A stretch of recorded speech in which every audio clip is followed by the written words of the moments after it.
The morning of September 14th, 1987, dawned crisp and clear over the remote mountains of northern Alaska.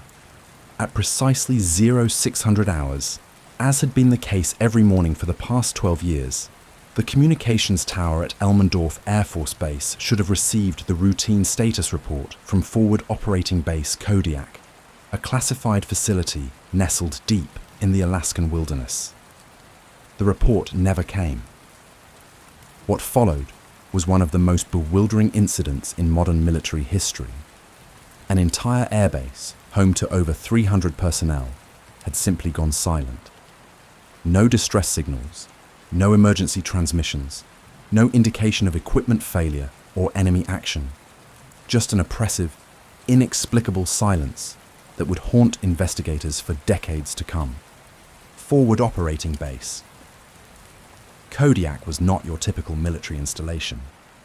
Established in 1975 during the height of Cold War tensions, it served as an early warning station positioned strategically along the Soviet flight path. The base monitored Soviet bomber formations, tracked submarine movements in the Arctic Ocean, and maintained a constant vigil against potential nuclear threats. Its location, buried in a valley surrounded by peaks that scraped the belly of low clouds, made it invisible to satellite surveillance and virtually impossible to assault by conventional means.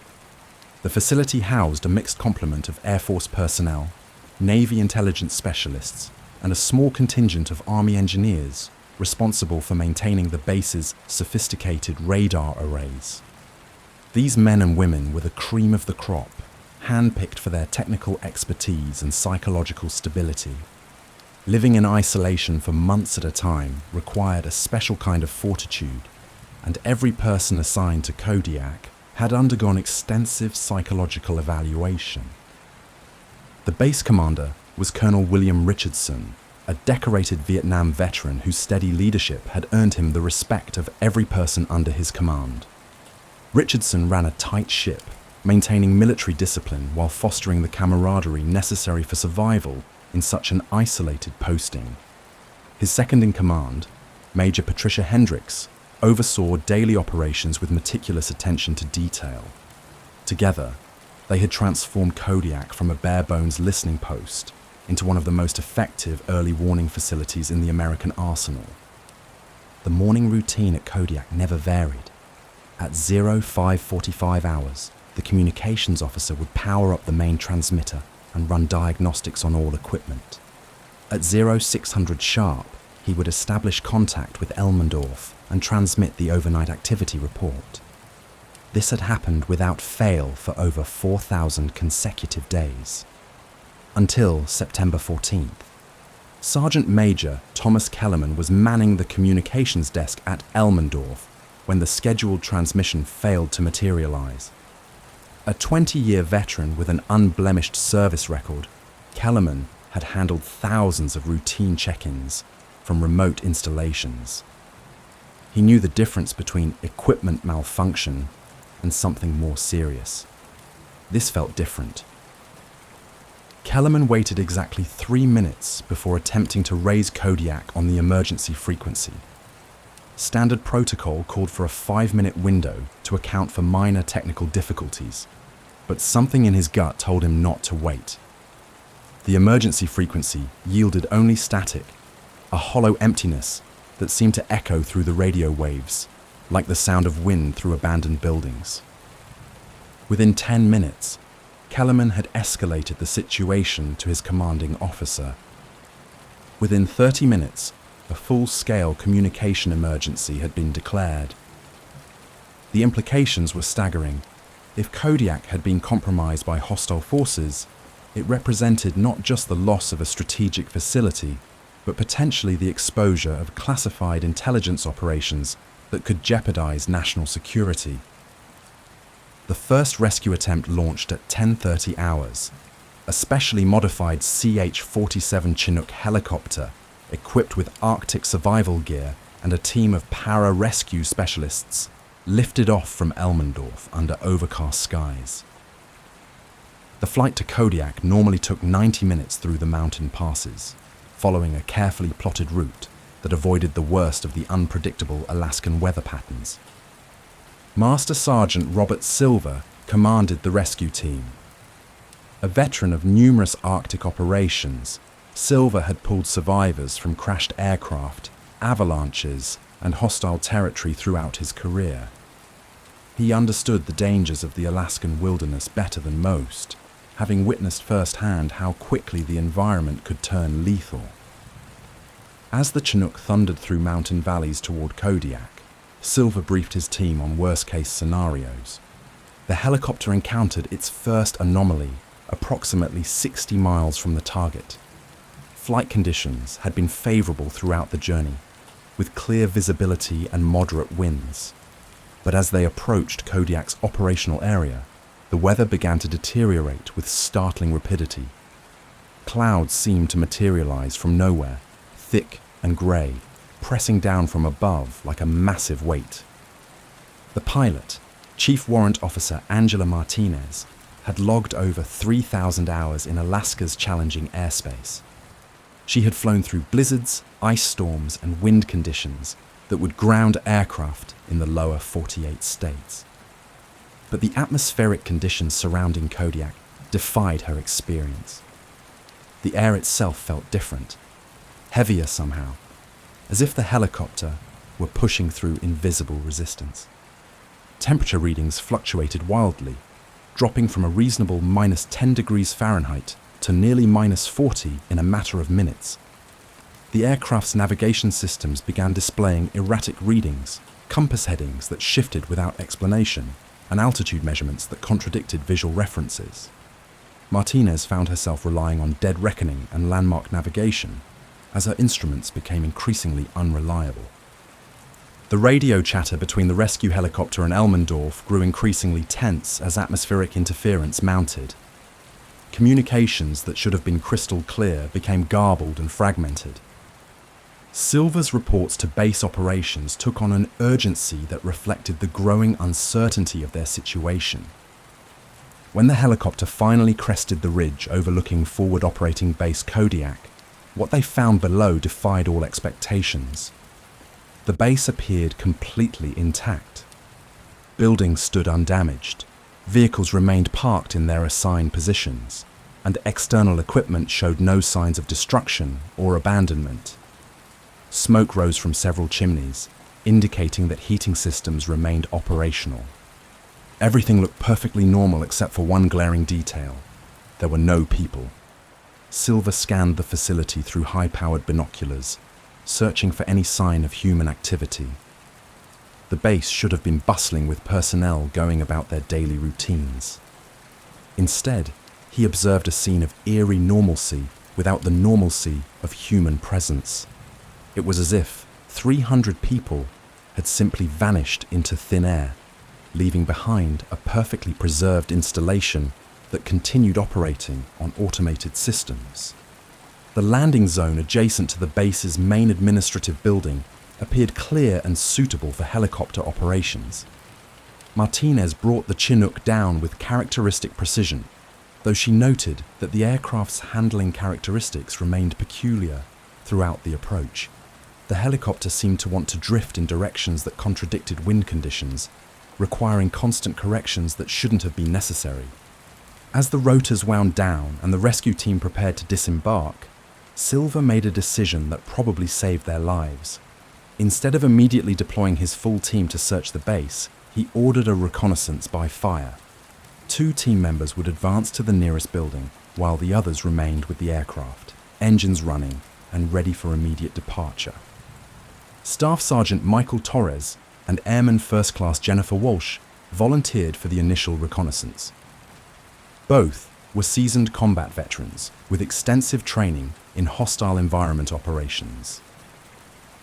They approached the base's communications building with weapons ready and all senses alert, prepared for anything from enemy ambush to chemical contamination. The building's exterior appeared completely normal. Windows were intact, doors remained properly secured, and external equipment hummed with the quiet efficiency of properly maintained military hardware. Torres tested the main entrance and found it unlocked, which violated standard security protocols for a classified facility. Under normal circumstances, every door at Kodiak should have been secured with electronic locks requiring proper identification. The interior of the communications building presented a scene that would haunt both soldiers for the remainder of their careers. Equipment operated normally, lights functioned properly, and heating systems maintained comfortable temperatures. Coffee sat in half-empty mugs, still warm to the touch. Paperwork lay scattered across desks, as if personnel had been interrupted in the middle of routine tasks. A radio played softly in the background, tuned to an armed forces network station broadcasting from thousands of miles away. But there were no people anywhere. Torres keyed his radio to report their findings to Silva, but discovered that their communications had been reduced to unintelligible static. Hand signals became their only means of coordination as they moved deeper into the building. Each room they entered told the same story of interrupted normalcy. Beds remained unmade, as if their occupants had just risen for the day. Meals sat half-eaten on tables in the mess hall. Personal belongings lay scattered throughout living quarters in the casual disorder of people who expected to return. In the base's command center, Walsh discovered something that elevated their growing unease to genuine alarm. The main communication console remained active, its screens displaying normal operational parameters. But the logbook, which should have contained entries every 15 minutes throughout the night, showed a final entry at 23:47 hours on September 13th. The handwriting was steady and routine, noting standard atmospheric conditions and no unusual activity. Then, nothing. Whatever had happened to the personnel of forward operating base Kodiak had occurred sometime between 23:47 hours on September 13th and 0600 hours on September 14th. In less than 6 hours, 300 military personnel had vanished without a trace, leaving behind a fully operational facility that continued functioning as if nothing had happened.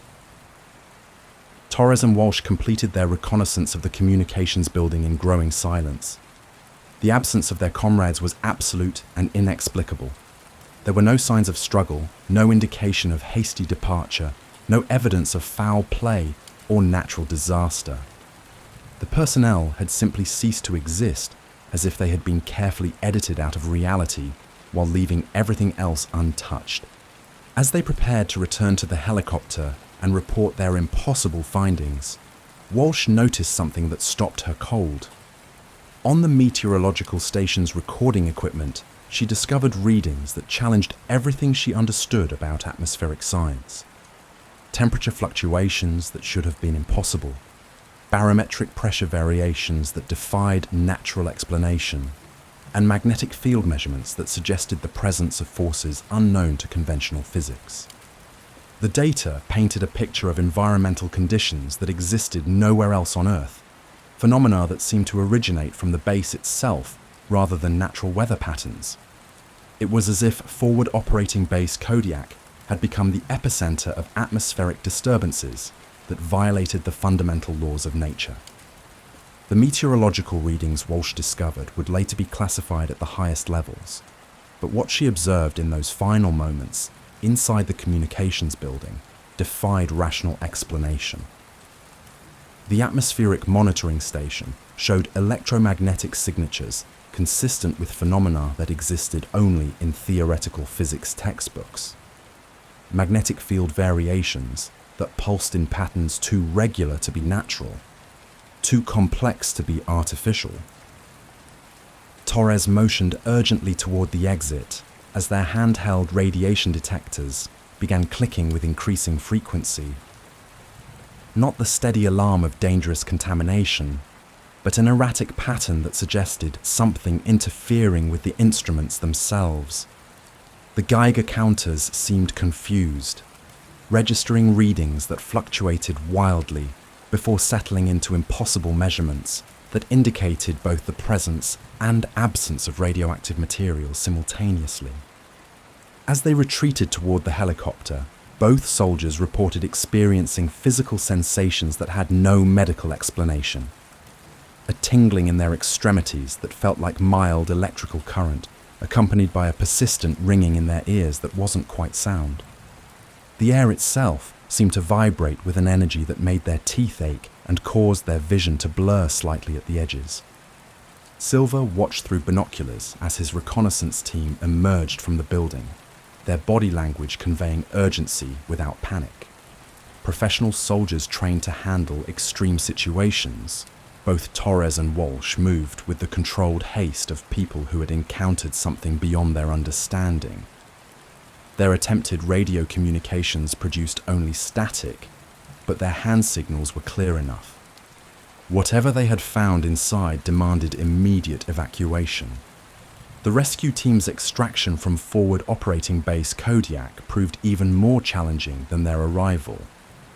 As Martinez spooled up the Chinook's engines, the aircraft's instruments began displaying readings that contradicted basic aviation physics. Altitude measurements showed the helicopter simultaneously at ground level and several hundred feet in the air. Compass headings spun through impossible rotations, while GPS systems indicated their position was everywhere and nowhere at once. More disturbing were the visual anomalies that began manifesting around the base perimeter. Silver observed what appeared to be heat shimmer rising from the frozen ground, distortions in the air that bent light in ways that hurt to look at directly. The phenomenon created pockets of visual confusion, where depth perception became unreliable and distances seemed to stretch or compress without warning.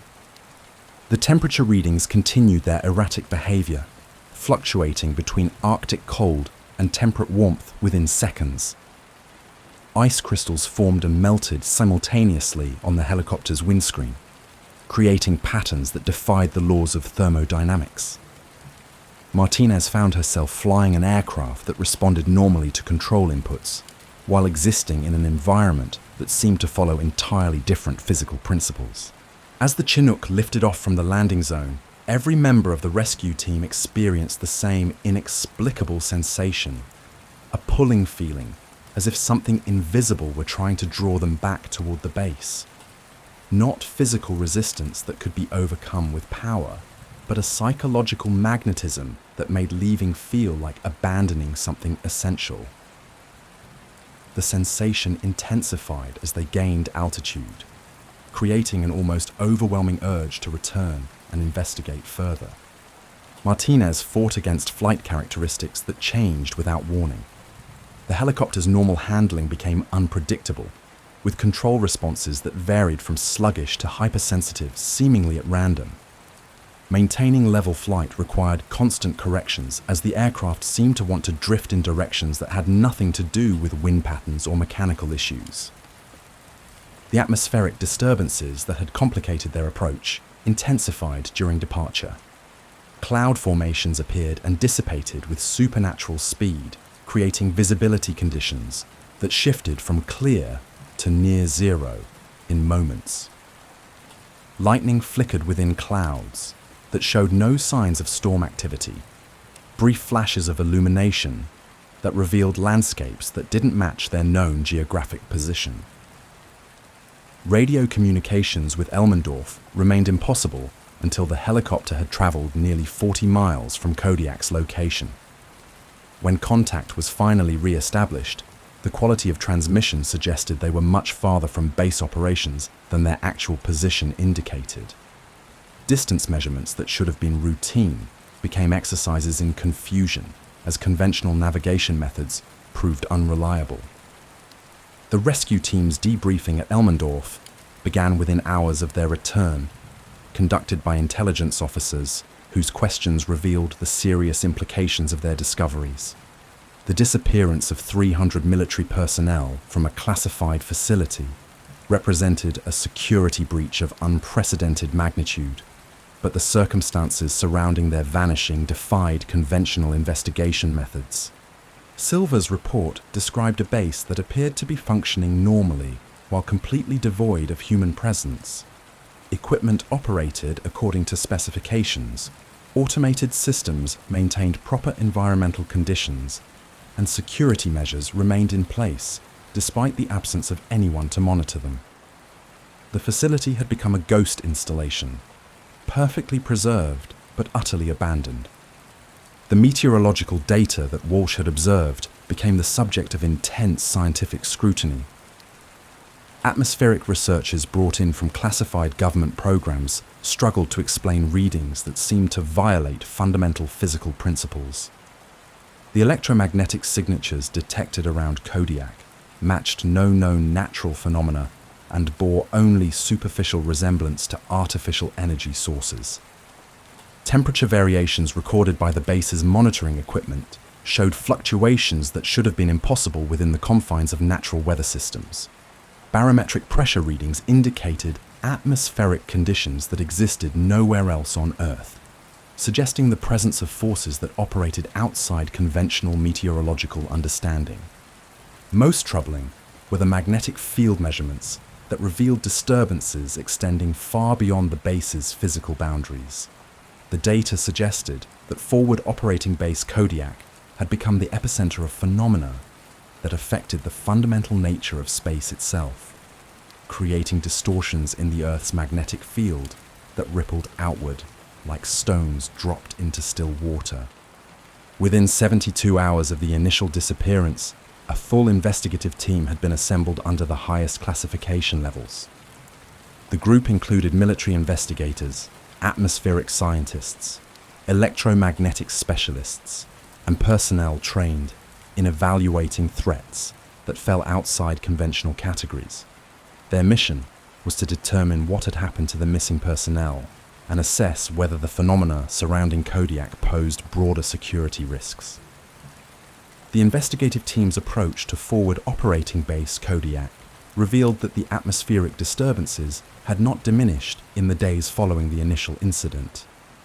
If anything, the anomalous conditions had intensified, creating an expanding zone of environmental irregularities that affected everything from wildlife behavior to electronic equipment functionality. Aircraft approaching the area reported navigation difficulties that began at distances exceeding 50 miles from the base. Compass readings became erratic, GPS systems provided conflicting location data, and radio communications suffered increasing interference as planes drew closer to Kodiak's position. Several military flights were forced to abort their approaches when instrument failures threatened flight safety. Ground-based monitoring stations established at various distances from the base detected energy signatures that defied classification. The readings suggested the presence of forces that operated according to principles unknown to conventional physics, creating effects that propagated outward from Kodiak like ripples from some massive disturbance in the fabric of reality itself. The expanding nature of these phenomena raised concerns that extended far beyond the fate of the missing personnel. If the disturbances continued to grow at their current rate, they would eventually affect civilian air traffic, disrupt communication networks, and potentially pose threats to populated areas. The situation had evolved from a missing persons case into a potential national security crisis of unprecedented scope. Military commanders faced decisions that had no precedent in their training or experience. How do you contain a threat that operates outside the boundaries of known science? How do you investigate phenomena that seem to exist in violation of physical laws? The disappearance of forward operating base. Kodiak's personnel had opened a door to questions that challenged humanity's understanding of the world itself. The second investigative team departed Elmendorf on September 18th under conditions of absolute secrecy, led by Dr. Sarah Chen, a physicist specializing in electromagnetic anomalies, and accompanied by Colonel James Morrison, a veteran of classified military operations. This group carried equipment designed to measure phenomena that conventional instruments couldn't detect. Their mission parameters were simple in concept, but terrifying in implication.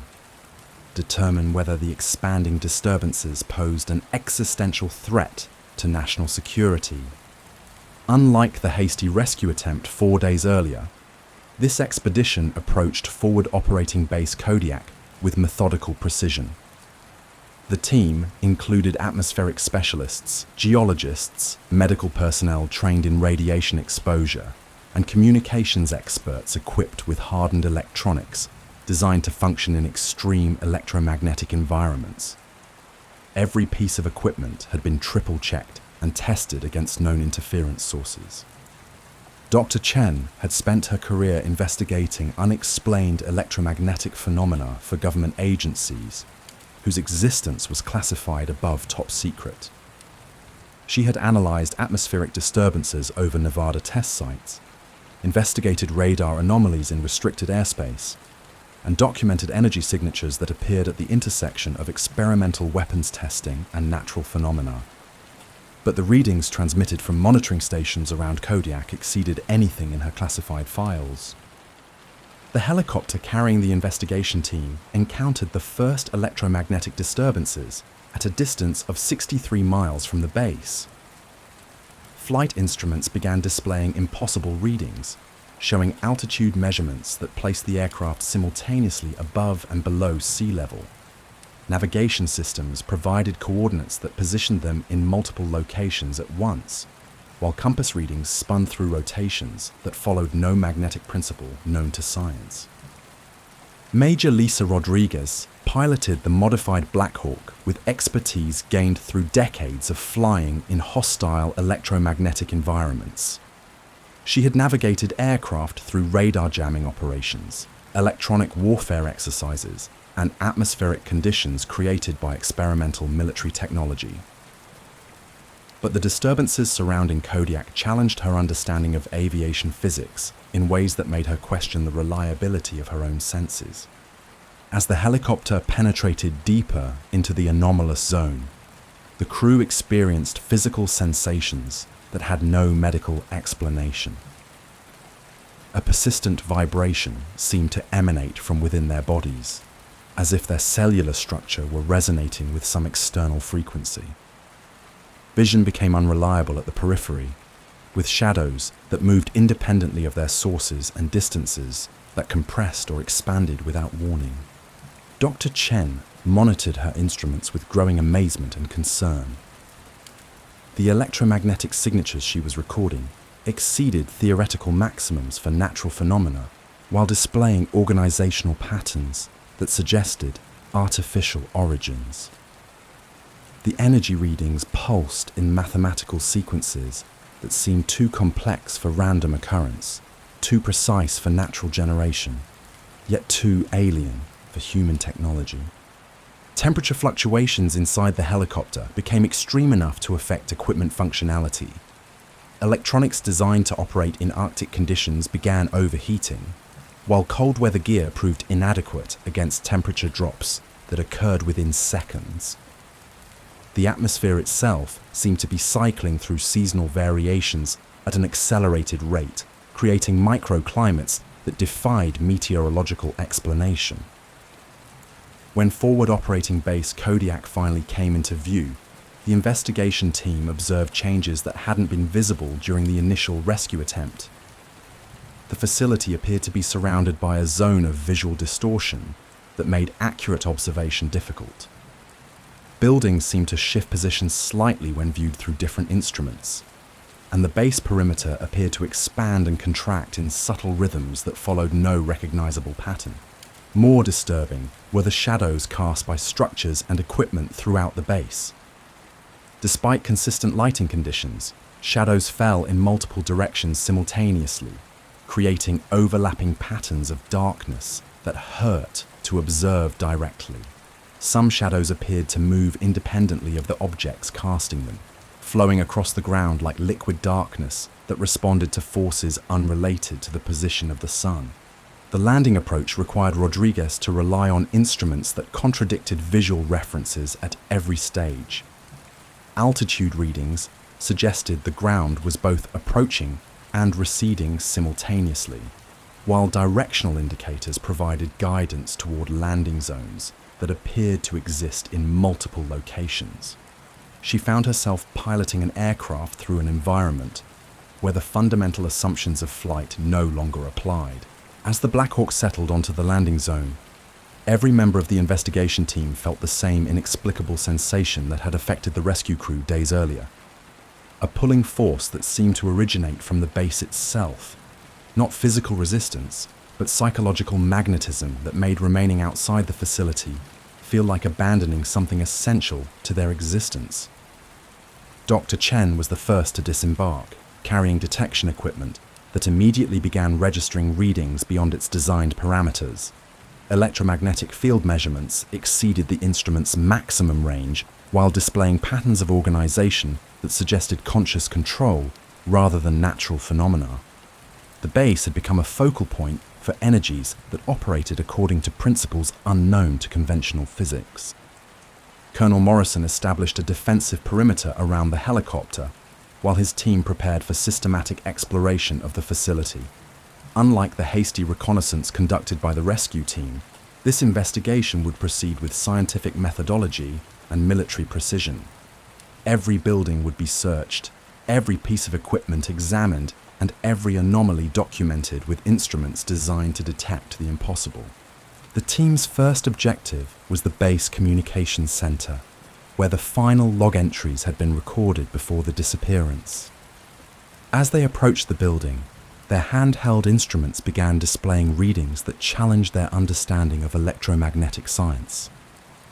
Energy signatures suggested the presence of powerful transmission equipment operating at frequencies that didn't correspond to any known military or civilian communication systems. Inside the communications building, the investigation team discovered that the electromagnetic disturbances were emanating from the equipment itself. Standard military radio gear was somehow generating energy signatures that exceeded its design specifications by several orders of magnitude. The equipment appeared to be functioning normally while simultaneously operating as sources of phenomena that violated the laws of physics. Technical Sergeant Maria Santos, the team's communications specialist, found herself examining radio equipment that displayed impossible operational parameters. Transmission power levels that should have required massive electrical input were being generated by standard field radios, drawing normal amounts of current. The equipment was somehow amplifying electromagnetic energy through processes that had no basis in known technology. More puzzling was the discovery that the communications equipment was actively transmitting despite the absence of operators. Radio systems throughout the base were broadcasting signals on frequencies that didn't appear in any military communications manual. The transmissions consisted of complex patterns of electromagnetic pulses that followed mathematical sequences too organized to be random interference. Dr. Chen's analysis of the signal patterns revealed structures that resembled communication protocols, but encoded using principles that existed outside human technological understanding. The transmissions appeared to be attempts at establishing contact, but with entities or intelligence sources that operated according to completely different electromagnetic principles than terrestrial technology. The investigation team's exploration of the base revealed that every piece of electronic equipment had undergone the same inexplicable transformation. Radar systems were detecting objects that weren't visible to optical observation. Computer terminals were processing data from sources that couldn't be identified. Environmental monitoring equipment was recording atmospheric conditions that existed nowhere else on Earth. In the base's meteorological station, Dr. Chen discovered readings that documented the progression of atmospheric changes leading up to the disappearance. The data showed normal conditions until approximately 2100 hours on September 13th, when electromagnetic signatures began appearing that had no natural explanation. Temperature, pressure, and magnetic field measurements began fluctuating in patterns that followed mathematical progressions rather than weather phenomena. The progression accelerated dramatically after 2300 hours, with atmospheric readings that suggested the base had become the epicenter of forces that were actively reshaping the local environment. By 2347 hours, when the final human log entry was recorded, the monitoring equipment was documenting conditions that shouldn't have been survivable by human beings. Yet the base personnel had remained at their posts until the very end. The final log entries showed no indication of panic or unusual concern. Radio operators had continued their routine communications procedures, even as their equipment was generating electromagnetic phenomena that defied scientific explanation. Whatever had happened to them had occurred suddenly and without warning. As the investigation team moved deeper into the facility, they encountered evidence that the missing personnel had experienced the same atmospheric disturbances that were affecting the current visitors. Personal belongings showed signs of exposure to temperature extremes that had occurred within enclosed, heated buildings. Clothing and equipment displayed electromagnetic effects consistent with exposure to energy fields of impossible intensity. In the base's medical facility, Dr. Jennifer Walsh, the team's physician, discovered medical equipment that was somehow continuing to function despite readings that indicated power levels far exceeding normal operational parameters. X-ray machines were generating images of empty examination rooms that showed anatomical structures with no physical source. Medical monitoring equipment was recording vital signs from patients who weren't present. Most disturbing were the medical records that documented the personnel's final hours. Routine physical examinations conducted on September 13th showed normal results for all base personnel, but equipment that had automatically monitored environmental exposure throughout the night recorded biological readings that suggested human subjects had been exposed to electromagnetic radiation of intensities that should have been immediately fatal. The medical monitoring data painted a picture of personnel who had continued their duties while experiencing electromagnetic exposure that gradually altered their biological functions at the cellular level.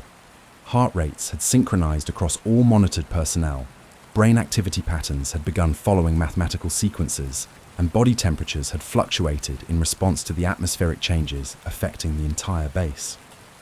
By 200 hours on September 14th, the automatic medical monitoring systems were recording biological signatures that no longer corresponded to normal human physiology. The personnel of Forward Operating Base Kodiak had undergone some form of transformation that had changed their fundamental biological nature while leaving them capable of performing their assigned duties until the moment of their disappearance. The investigation team's documentation of these findings was complicated by the fact that their own equipment was beginning to exhibit the same anomalous behaviors that had affected the base systems. Cameras were recording images that showed more than what was visible to human observation. Recording equipment was capturing sounds that existed outside the range of human hearing, but somehow conveyed meaning that the investigators could understand without conscious interpretation.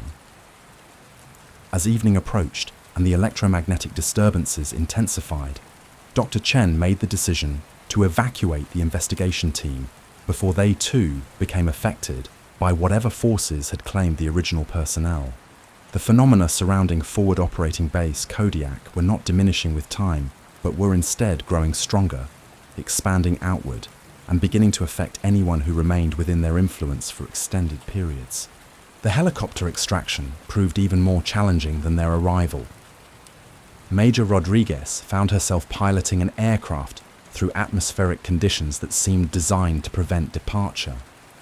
Navigation instruments provided guidance that led in circles around the base, rather than toward their intended destination.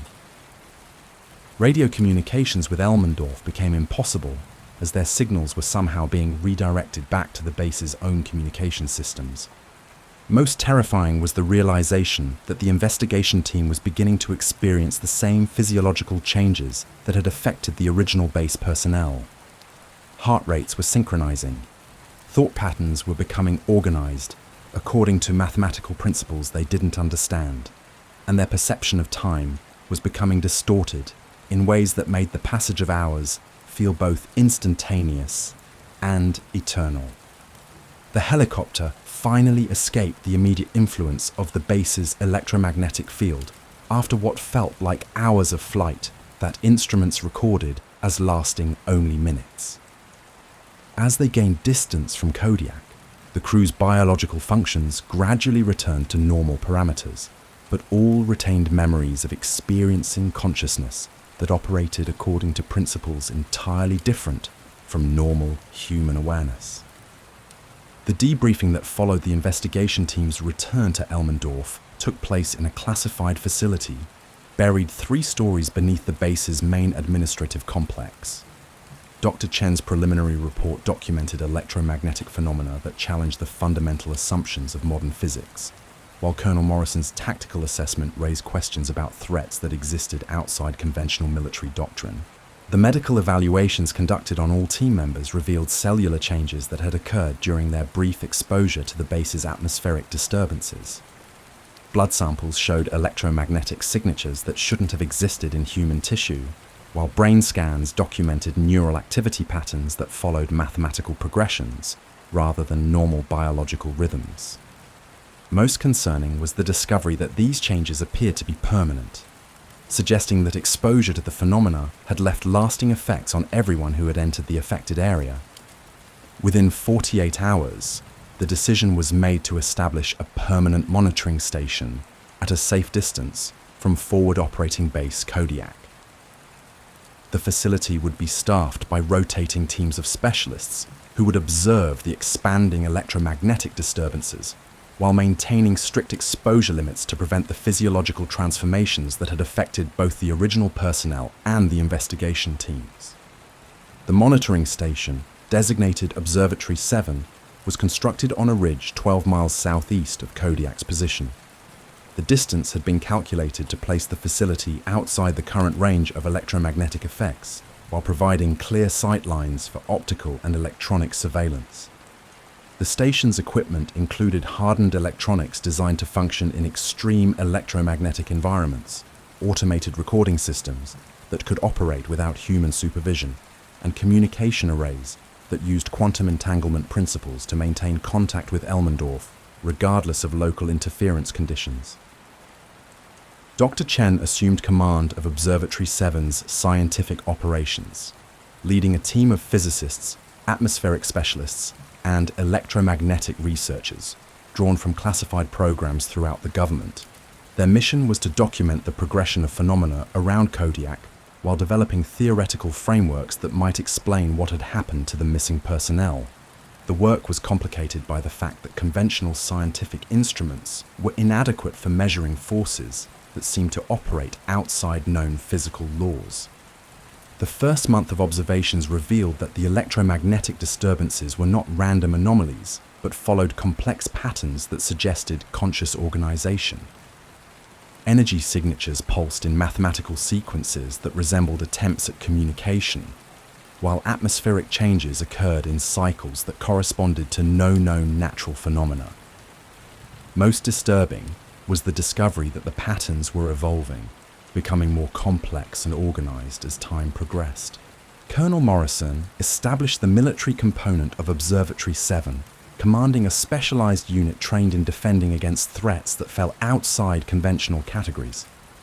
His personnel included electronic warfare specialists, atmospheric reconnaissance experts, and soldiers trained in operating within environments where normal physics couldn't be relied upon. Their primary responsibility was protecting the scientific team while gathering intelligence about phenomena that might represent foreign technology or unknown natural forces.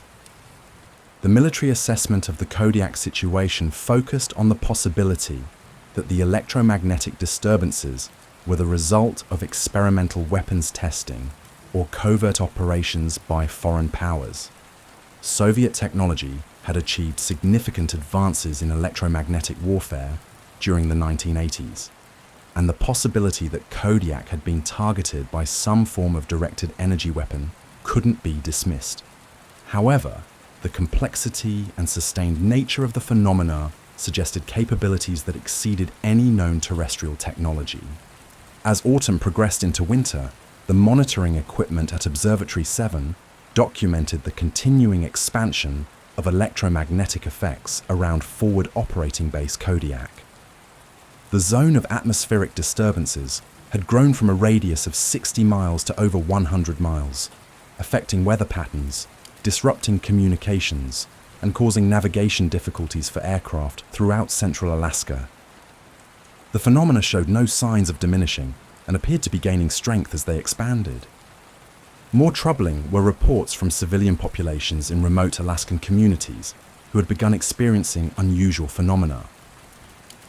Hunters reported electronic equipment failing in specific geographic areas, while bush pilots described navigation difficulties that occurred only when flying through certain atmospheric conditions.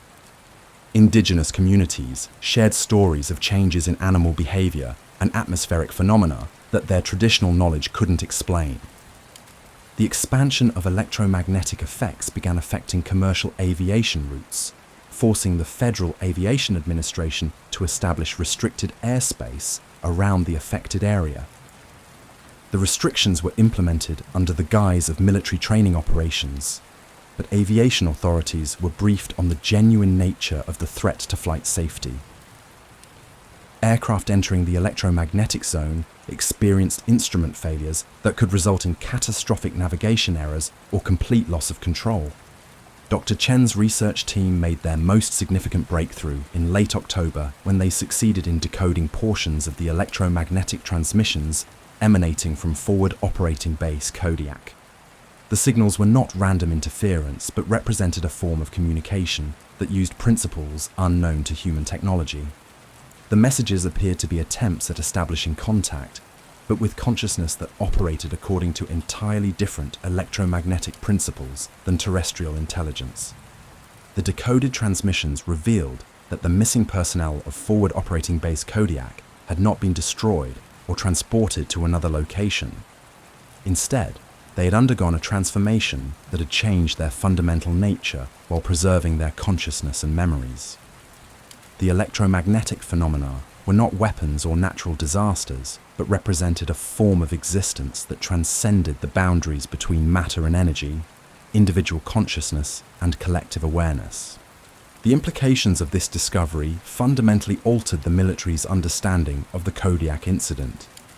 The missing personnel were not casualties of enemy action or natural disaster, but had become something entirely new. Entities that existed as electromagnetic consciousness while retaining their human memories and personalities. They were attempting to communicate with their former comrades, explaining what had happened, and describing their new form of existence.